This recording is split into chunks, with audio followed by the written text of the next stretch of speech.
अमृतसर का एक बाज़ार तो बड़ा साफ सुथरा और खुला खुला सा था। बाद में मालूम हुआ कि अमृतसर का मशहूर हाल बाज़ार था।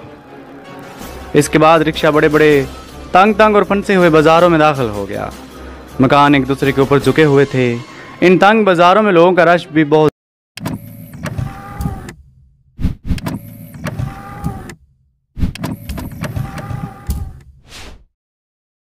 ज़्यादा था। कई जगहों पर कोई बैल या गाय ऐन सड़क के दरमियान आकर बैठ जाती और कोई उसे डंडा मारने के और हटाने की कोशिश नहीं करता था, क्योंकि हिंदू लोग गाय को गाय माता कहते हैं।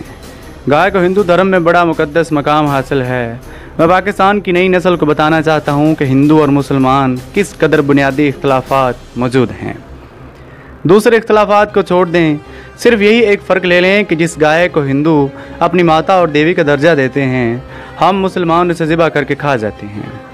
यही वजह है कि भारत के शहरों में आए दिन हिंदू मुस्लिम फसादात होते रहते हैं। बड़े गोश्त की मुसलमान बोछड़ों की दुकानों को हिंदू आग लगा देते हैं और इन्हें कत्ल भी कर डालते हैं। आगे चलकर मैं पाकिस्तान की नई नस्ल के नौजवानों, हिंदू और मुसलमान के मज़हब के एक दूसरे को किस कदर अलग हैं। बानी पाकिस्तान हज़रत कायदे आज़म मोहम्मद अली जिन्ना ने बिल्कुल दुरुस्त फरमाया था कि हिंदू और मुसलमान दो अलग अलग कौमें हैं। इनका कल्चर, इनके रहन सहन और इनके मज़हब अलग अलग हैं। लिहाजा मुसलमानों के लिए एक ऐसे खित्ता ज़मीन का हासिल करना ज़रूरी हो गया है जहां मुसलमानों की अक्सरियत हो और जहां हिंदुस्तान के मुसलमान अपने मज़हब की तालीमात के मुताबिक ज़िंदगी बसर कर सकें। इसी खित्ते का नाम पाकिस्तान रखा गया था और फिर सारी दुनिया ने देखा कि बरसगीर के मुसलमान कायदे आज़म के जुर्रतमंदाना क़यादत में अपनी मंजिल की तरफ बढ़ते चले गए और बेमिसाल कुर्बानियाँ देकर इन्होंने आखिर पाकिस्तान हासिल कर लिया। साइकिल रिक्शा अमृतसर के गोल्डन टेम्पल के बहुत कुशादा चबूतरे के सामने आकर रुक गया। जहाँ एक बहुत बड़ा चबच्चा था जिसमें से पानी बाहर गिर रहा था। दरबार साहब के अंदर जाने से पहले लोग यहाँ से अपने पाँव धो रहे थे। मैंने भी ये मुशाहिदा किया कि सिक्कों के सरों पर तो बड़ी बड़ी पगड़ियाँ बंधी हुई थीं। हिंदू लोग गोल्डन टेम्पल के बड़े दरवाजे की तरफ जाने से पहले सर पर रुमाल बांध लेते थे या टोपी रख लेते थे। मैंने भी ऐसा ही किया। चुबच्चे के पानी में से पाँव धोए। मेरे पास एक ही रुमाल था जिसमें नोट बांध कर मैंने औजार बंद किए हुए थे और वहाँ करीब ही एक सिख पर सर पर रखने के लिए कपड़े की हिंदुआना टोपियाँ लिए बैठा था। मैंने इससे किराए पर एक टोपी लेकर सर पर रख ली और गेट में से गुजरकर गोल्डन टेम्पल में दाखिल हो गया। बहुत खूबसूरत जगह थी।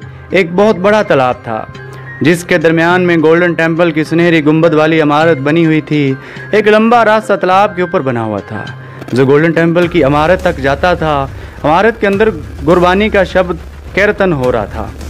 मैं कुछ देर इमारत के अंदर रात बैठा शब्द कीर्तन सुनता रहा। इसके बाद वहाँ से वापस आ गया। सोचा अब अमृतसर का कंपनी बाग भी देख लेना चाहिए। चाचा वहाँ से रिक्शा पकड़ा और कंपनी बाग पहुँच गया। ये बाग वाकई बड़ा खूबसूरत और कुशादा था। दरमियान में पुरानी 12 दरियाँ बनी हुई थीं जिनकी दोनों जानब तालाबों में रंग बिरंगी मछलियाँ तैर रही थीं। कंपनी बाग की सैर करते करते दिन गुजर गया। जब सूरज गुरूब हो गया तो मैं रेलवे स्टेशन की तरफ चल पड़ा। इस वक्त कोई गाड़ी हटाले की तरफ नहीं जा रही थी।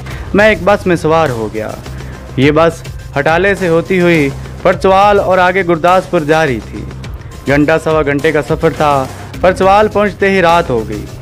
शिव मंदिर में जयदेव के साथ बातें करते हुए मैंने बड़ी चालाकी से ये भी मालूम कर लिया था कि धर्मचंद का मकान गांव में किस जगह पर है।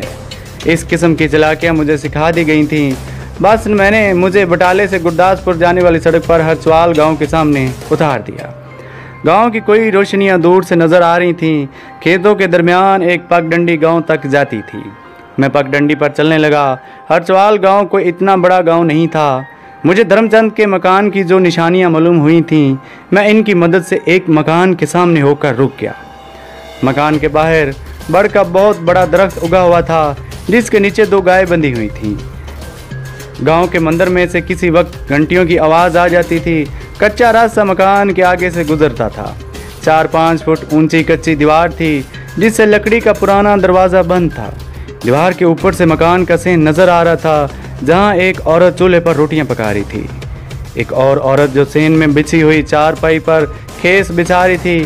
पीछे साथ साथ 2 कोठड़ियां थीं जिनके बाहर सतून के साथ लटकी हुई तार के साथ लगा बिजली का बल्ब रोशन था। इस रोशनी में मैंने गौर से देखा रोटियां पकाने वाली औरत बूढ़ी थी, जबकि चारपाइयों पर जो औरत खेस बिछा रही थी वो भारी बदन की जवान औरत लगती थी। इसने सफ़ेद साड़ी बांधी हुई थी। अगर ये भारतीय दहशतगर्द धर्मचंद का ही मकान था तो यकीनन ये जवान औरत इसकी बीवी थी, जिसका नाम कमला था। मैं सारी दीवार के ज़रिए ऊपर की अंदर देख रहा था। गांव में हर तरफ खामोशी थी। इस खामोशी में कभी कभी मंदिर की घंटी या किसी गाय के बोलने की आवाज़ आ जाती थी। दरवाजे के सामने आकर मैंने कुंडी खटखटाई तो यकीन करें इस वक्त मेरा दिल ऐसे ज़ोर ज़ोर से धड़कने लगा जैसे पहली बार ऑपरेशन के लिए ऑपरेशन रूम में जाते वक्त मरीज़ का दिल धड़कने लगता है। मैंने बड़ी मुश्किल से अपने दिल को काबू में किया। 2-3 लंबे लंबे सांस लिए। मेरे दिल की धड़कन मामूल पर आ गई। अंदर से किसी औरत ने आवाज़ दी, कौन है? मैंने कहा, मैं हूँ बाबू धर्मचंद।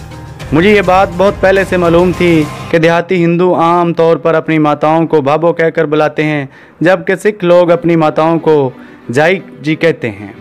मुझे किसी और किसी बड़े दौड़ते हुए कदम दराज की तरफ आते हुए सुनाई दिए।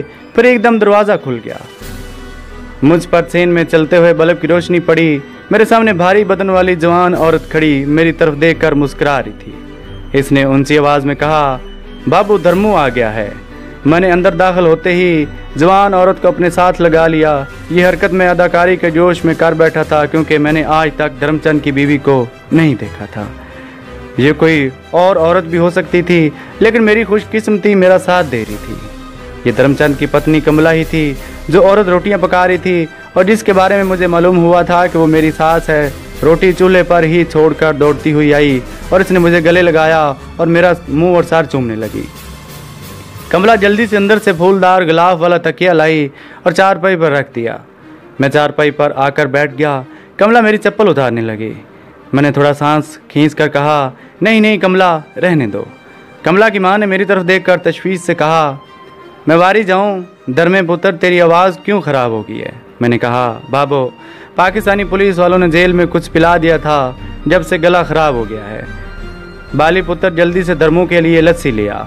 अचानक मुझे एहसास हुआ कि कमला को घर में अगर बाबू बाली कहकर पुकारती है तो मुझे भी इसे बाली ही कहना चाहिए था, मगर मैंने इसे कमला कहकर मुखातब किया था, मगर तीर कमान से निकल चुका था। मैं आगे से मुताहत हो गया। मैंने कमला से कहा, नहीं नहीं बाली, मैं लस्सी नहीं पीऊँगा, मेरे लिए चाय बना दे। हाओ हाय धर्मू पुत्र, गर्मी से चाय गर्मी खुश्की करेगी। अच्छा, मैं तेरे लिए चाय बना कर लाती हूँ। बाली पुत्र, तू अपने आदमी के पास बैठ जा। कमला मेरे पास चारपाई पर बैठ गई और मेरे पाँव दबाने लगी। मैंने पाँव खींच लिए। नहीं नहीं बाली, रहने दो। इसकी माँ कुछ फासले पर चूल्हे के पास बैठकर चाय बनाने लगी। कमला ने आहिस्ता से कहा, धर्म जी, तुमने मुझे पहले कमला कहा, फिर बाली कहा, क्या तुम भूल गए हो कि तुम मुझे हमेशा बालू कहा करते हो? मैंने कहा, क्या बताऊं बालू, पाकिस्तान में पुलिस ने पकड़ लिया था, बहुत मारा पीटा, इन्होंने सर पर ही और चोट मुझे लगा दी। कमला कहने लगी, जयदेव जी ने जब आकर बताया कि धर्मचंद को पाकिस्तान में पुलिस ने पकड़ लिया तो मैं सारी रात रोती रही। सुबह सुबह शिव जी के मंदिर में जाकर आरती उतारी, पर अर्थना की कि मेरा आदमी खैर खैरियत से गा रहा है। मैं 5 रुपए का लुबान जलाऊंगी। मैंने जेब में से 10-10 रुपए के 2 नोट निकाल कर कमला को दिए और कहा, ले तो 20 रुपए का लुबान जलाना शिव जी के मंदिर में। कमला मुझे कचोरी पंखे से हवा देने लगी। कहने लगी, बिजली वाला पंखा कई रोज़ से ख़राब है, तुम यहाँ होते तो इसे ठीक करा लाते। मैंने कहा, फिक्र न करो, मैं तुम्हें नया पंखा ला दूंगा।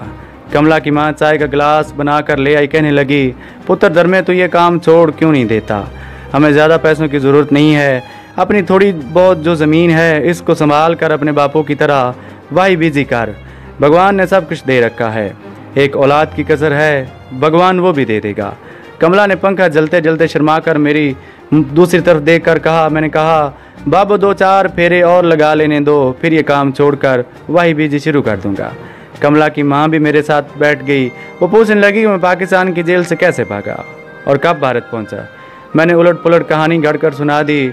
मालूम हुआ कि धर्मचंद ने अपने घर वालों को बता दिया हुआ था कि वो पाकिस्तान दहशतगर्दी करने जाता है और इसके एवज़ यहाँ इंडिया में कुछ रकम मिल जाती है। कमला की माँ कहने लगी, तुम्हारे आने की हमें जयदेव ने भी खबर नहीं दी। मैंने कहा, बाबू, मैं दोपहर को आया था, जयदेव ने मुझे मिला था, मगर हम दोनों शाम तक ज़रूरी कामों में फंसे रहे थे। तुम्हें मालूम नहीं, जब हमारा कोई आदमी पाकिस्तान पकड़ा जाता है और फिर वहाँ से भाग कर आ जाता है तो इससे पाकिस्तान की पुलिस के बारे में बहुत कुछ पूछा जाता है। हम वहीं सेन में चारपाई पर बैठे बातें कर रहे हैं। देहात की इन सादा लो औरतों को पाकिस्तान की जेलों और पुलिस के तशद्दुद के बारे में यूं ही किस्से कहानियाँ सुनाता रहा। बाबू कहने लगी, अच्छा अब तुम दोनों बैठ कर बातें करो, मैं तुम्हारे लिए रोटी लाती हूँ। साग आलू की तरकारी बनाई। मेरे मुंह से निकल गया, मुझे ये सब्ज़ी बहुत पसंद है बाबू। बाबू ने हैरान होकर कमला की तरफ देखा। कमला कहने लगी, धर्मू जी तुम तो साग आलू की सब्ज़ी बिल्कुल अच्छी नहीं लगती थी। मैंने सर खुजाते हुए कहा, क्या बताऊं बालू, पाकिस्तान की जेल में सारा दिमाग उलट पुलट हो गया है। बाबू कहने लगी, कोई बात नहीं पुत्र, कुछ दिन यहाँ रहकर घर का मक्खन खाओगे तो सब ठीक हो जाएगा। मैंने चारपाई पर सेन में ही खाना खाया। बड़ी बड़ी 4 रोटियां थीं और एक छना साग आलू की तरकारी से भरा हुआ था, जिसके ऊपर गाय के मक्खन का पेड़ा था, आहिस्ता आहिस्ता पिघल रहा था। ये सब कुछ सेन के सतून के साथ जलते बल्ब की रोशनी में, और मुझे सब कुछ नज़र आ रहा था। मैं जानबूझकर बल्ब की तरफ बैठा था। इस तरह मेरा चेहरा रोशनी में नहीं था, लेकिन हकीकत यह है कि सिवाय मेरी और मुझसे और असली धर्मचंद में कोई ज़्यादा फ़र्क नहीं रहा था। खाना खाने के बाद जब मैंने जेब से सिगरेट निकाल कर सुलगाया तो बाबू और कमला कुमारी मेरा मुंह देखने लगी। बाबू ने कहा, पुत्र तुमने तंबाकू भी पीना शुरू कर दिया है। इसका मतलब था कि असली धर्मचंद सिगरेट नहीं पीता था। मैंने कहा, बाबू जेल में सिगरेट लग गए थे ना पुत्र, ये बुरी आदत है। बाबू बर्तन वगैरह समेटने में लग गई। कमला मेरे पास बैठी मुझसे बातें करती रही और पंखा चलती रही। वो बार बार दोहरा रही थी कि पाकिस्तान में मैंने कितने दिन लगा दिए, क्या बालू की याद नहीं आई। मैं इसकी इस गर्दान से तंग आ गया। दूसरे दिन मुझे इसके कपड़ों से घी की बू भी आ रही थी। शायद इसने अपने बालों में घी लगाया हुआ था। इतने में बारिश की बूंदें गिरने लगी। बाबू ने कड़े तो खेस अंदर लेकर चल, 4 पहियां संभाल लूँगी, तुम दोनों कोठड़ी में जाकर सो जाना, मैं दूसरे कोठे में पड़ जाऊंगी। कमला कुमारी खेस और तकिया उठाकर कोठड़ी की तरफ दौड़ पड़ी। क्योंकि बारिश की बूंदें ज़्यादा तेज़ी से गिरने लगी थीं, मैं भी कोठड़ी में आ गया।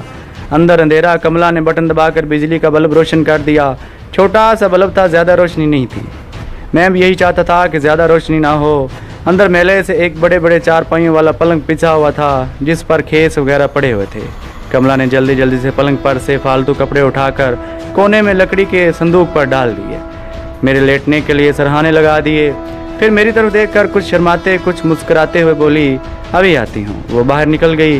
मैं पलंग पर लेटकर सोचने लगा कि अब मैं जिस इम्तिहान में पढ़ने वाला हूँ, क्या इसमें कामयाब हो सकूँगा। बाहर से बारिश की आवाज़ दबने लगी थी। कमला कोई आधे घंटे के बाद कोठरी में वापस आ गई थी। इसके बाल और साड़ी बारिश में भीगी हुई थी।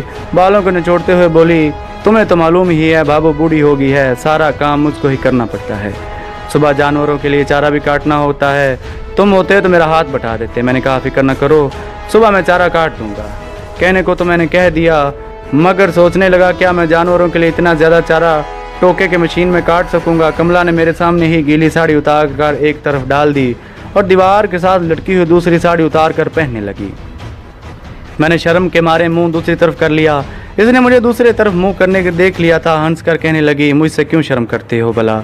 मैंने कहा, बस इतने दिन तुमसे दूर रहा हूँ, अब इसकी आदत नहीं रही।